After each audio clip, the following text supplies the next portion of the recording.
Sabi nga ni Dr. Jose P. Rizal, ang ating pambansang bayani, ang hindi raw magmahal sa sariling wika ay higit pa sa hayop at malansang isda.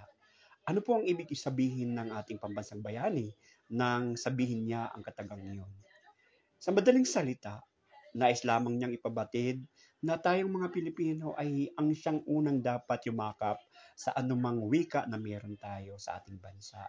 Sapagkat napakaraming wika kung tutuusin ang dapat nating malaman, ang dapat nating pag-aralan, nang sa gayoy marunong tayong makipagtalastasan sa kapwa nating mga Pilipino.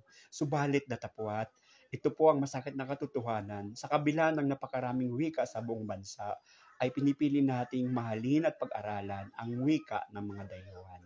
So tama nga naman si Dr. Jose P. Rizal. So tayong mga Pilipino, sino bang magmamahal sa sariling wika po natin kundi tayo mismo?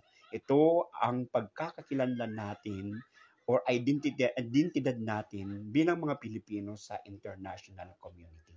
Ngayon, alam niyo na.